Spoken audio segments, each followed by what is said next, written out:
Ferrari no fichó a Lewis Hamilton solamente para conducir un coche rojo. Lo fichó para cambiar una escudería que llevaba casi 2 décadas sin saber cómo volver a ser campeona. Ese es el verdadero efecto Hamilton. No se trata únicamente de victorias, podios o camisetas con el número 44. Se trata de lo que ocurre cuando el piloto más exitoso de la era moderna entra en la fábrica más histórica de la Fórmula 1 y empieza a preguntar por qué las cosas se hacen de cierta manera. Cuando Hamilton llegó a Maranello en 2025, la imagen parecía perfecta.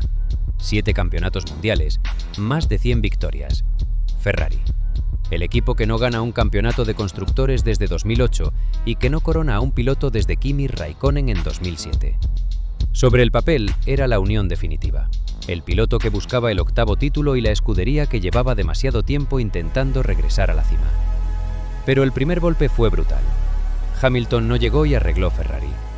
Ferrari tampoco consiguió darle inmediatamente un coche que se adaptara a él. En 2025 ganó la carrera sprint de China, pero después llegaron las eliminaciones tempranas, las radios tensas, las estrategias confusas y un coche que Charles Leclerc podía colocar cerca del límite, pero que Lewis no conseguía sentir como suyo. La temporada terminó sin un solo podio para Hamilton en una carrera principal, con Ferrari cuarta en constructores y con el propio Lewis describiéndose como absolutamente inútil. Para muchos, el experimento ya había fracasado. Decían que estaba acabado, que Ferrari había contratado un nombre y no al piloto. Pero esa lectura ignoraba algo importante. Hamilton no llegó solamente para encajar en una estructura construida antes de él. Llegó para influir en la dirección completa del proyecto. Un piloto no diseña un Fórmula 1 con sus propias manos. No fabrica la suspensión, no calcula el flujo de aire y no programa cada mapa del motor.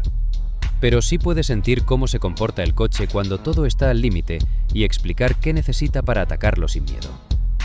Hamilton pasó años dentro de Mercedes durante su etapa más dominante. Vivió cómo trabaja una estructura campeona. Sabe cómo se prepara una carrera, cómo se conecta la información entre el simulador y la pista, cómo se construye confianza con un ingeniero y cómo pequeños errores operativos terminan costando campeonatos. Ferrari no contrató solamente su velocidad, contrató toda esa memoria.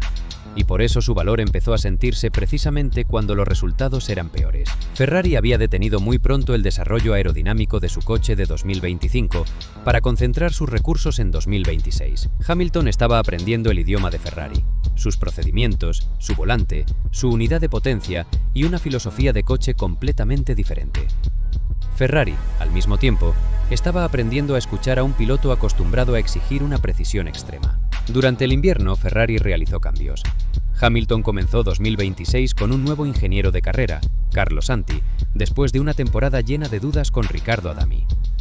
Puede parecer un detalle menor, pero la voz que escuchas mientras conduces a más de 300 km por hora es una extensión del coche. Ese ingeniero filtra información, interpreta tus sensaciones, discute la estrategia y debe entender exactamente qué significa cuando dices que la parte trasera está nerviosa o que el eje delantero no muerde. Si esa conexión tarda demasiado, pierdes vueltas. Y en 2026 comenzó a notarse. Hamilton estaba más cerca de Leclerc desde el inicio. Llegaron los podios. También dejó de depender del simulador de Ferrari para preparar algunas carreras porque no sentía una correlación suficiente con la pista. Eso es enorme. No porque un piloto deba ignorar siempre el simulador, sino porque Lewis estaba obligando al equipo a aceptar que una herramienta puede ser sofisticada y aún así no representar correctamente lo que él siente dentro del coche. En vez de adaptar ciegamente su conducción al sistema, empezó a construir un sistema que también pudiera adaptarse a él. Entonces llegó Barcelona. Hamilton clasificó segundo, ejecutó una estrategia agresiva de 3 paradas y consiguió su primera victoria de Gran Premio con Ferrari. No fue simplemente otra victoria, fue la confirmación de que las peticiones, las discusiones y el trabajo detrás de cámaras estaban produciendo algo real. El mismo piloto que meses antes salía eliminado en Q1 ahora estaba ganando vestido de rojo. Y el impacto no se limitó a su coche. Después, Charles Leclerc ganó en Silverstone. Ferrari pasó de no conseguir una sola victoria en 2025 a ganar 2 de 3 grandes premios. Tras esa carrera, Hamilton era tercero en el campeonato, a 32 puntos del líder, mientras Ferrari volvía a aparecer como una amenaza real para Mercedes. Todavía no era el equipo dominante, seguía detrás por una diferencia importante en constructores, pero la dirección había cambiado. Y aquí está la parte más importante. Hamilton no tiene que destruir a Leclerc para ser valioso. Su presencia también puede hacer más fuerte a Charles. Leclerc ya era extremadamente rápido, especialmente en clasificación, y conoce Ferrari mejor que casi cualquier piloto. Pero ahora comparte el garaje con alguien que ha ganado 7 campeonatos y entiende cómo se sostiene una pelea por el título durante una temporada completa. Si ambos pilotos piden lo mismo, Ferrari sabe que tiene un problema estructural. Si uno encuentra rendimiento donde el otro no puede, el equipo obtiene una pista. Esa competencia interna puede ser peligrosa, pero también puede acelerar el desarrollo. Hamilton obliga a Ferrari a trabajar con 2 referencias de máximo nivel. Ya no basta con decir que el coche es rápido porque Leclerc consiguió una vuelta imposible. Ahora deben entender por qué un piloto puede extraer rendimiento y el otro no. Deben construir un coche rápido, pero también predecible. Un coche que no dependa de una vuelta heroica para esconder sus defectos. Ese puede ser uno de los impactos técnicos más importantes de Lewis. Obligar a Ferrari a buscar una plataforma más completa. Porque los campeonatos no se ganan siendo imbatible únicamente en Mónaco o Monza. Se ganan sobreviviendo también en los fines de semana donde el coche no funciona. Hamilton también cambió el tamaño de la atención alrededor de Ferrari.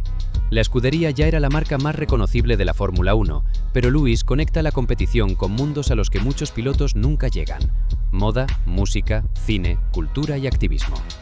Su llegada no fue solamente una noticia deportiva, fue un evento global. Personas que nunca habían seguido una clasificación comenzaron a mirar Ferrari porque Hamilton estaba ahí. Cada aparición vestido de rojo generó imágenes, productos, conversación y nuevos seguidores. Ferrari consiguió algo extraño. Siendo una marca histórica, volvió a sentirse nueva para otra generación. La unión del piloto más famoso con la escudería más famosa llevó a Ferrari fuera de los circuitos y la colocó todavía más cerca de la cultura popular. Hamilton llegó en el momento exacto en que Ferrari necesitaba decidir qué clase de equipo quería ser para la nueva regulación. Podía seguir protegiendo sus métodos o utilizar la experiencia de alguien que ya había vivido una era dominante. El verdadero legado de Hamilton en Ferrari quizá no se mida únicamente por si consigue el 8º campeonato. Puede medirse por las estructuras que deje, por la confianza que ayude a construir, por las herramientas que obligue a mejorar y por la forma en que Ferrari aprenda a reaccionar bajo presión. Si gana el título vestido de rojo, será una de las historias más grandes de la Fórmula 1. El piloto que dominó con Mercedes devolviendo a Ferrari a la cima después de casi 2 décadas. Pero incluso si no lo consigue, ya está provocando algo que Ferrari necesitaba desde hace años: incomodidad, movimiento y una razón para dejar de aceptar que así se han hecho siempre las cosas. Hamilton no llegó únicamente para conducir un Ferrari. Llegó para intentar transformar a Ferrari en el equipo que necesita para volver a ser campeón. Y ahora la pregunta es mucho más grande que si Lewis todavía puede ganar. ¿Será Hamilton quien finalmente devuelva a Ferrari a la cima?